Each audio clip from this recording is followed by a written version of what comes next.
প্রিয় দর্শক, এই ভিডিওতে আমরা জানব অহংকারের কিছু পরিণাম। অহংকার পতনের মূল। অহংকার মহান আল্লাহর চাদর। যে আল্লাহর চাদর নিয়ে ছিনিমিনি খেলে, মহান আল্লাহ তাকে বড় দাসত করেন না। মুসা আলাহিসাল্লামের যুগে কারুনের কাহিনী মহান আল্লাহ কোরআনে বর্ণনা করেছেন। কারুনের ধন ভাণ্ডারের চাবি বহন করার জন্য একদল লোক লাগত।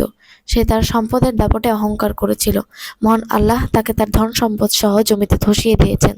সূরা কাসাস আয়াত ৭৯ থেকে ৮১।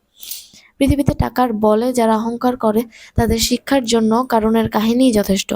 দাউদ ও সুলাইমান আলাইহিসসালামকেও মহান আল্লাহ অঢেল রাজত্ব ও সম্পদ দিয়েছিলেন, যা দুনিয়াতে কাউকে দেননি। তাদেরকে মহান আল্লাহ যত দিয়েছেন, তারা তত মহান আল্লাহর শুকরিয়া আদায় করেছে। তারা তত নম্র হয়েছে, তত বেশি ইবাদত করেছে, তত মহান আল্লাহর দরবারে নত হয়েছে। এটাই প্রকৃত বুদ্ধিমানের পরিচয়। আমাদের সমাজে মানুষের একটু টাকা বেশি হলে অহংকারের শেষ থাকে না। তার এই অহংকারই তাকে আবার দরিদ্র করে দেয়। মূলত যারা টাকা বেশি হলে অহংকার করে, তাদের ধনী হওয়া ডিজার্ভ করে না। এই জন্যই তারা অহংকারের ফলে আবার ধ্বংস হয়ে যায়।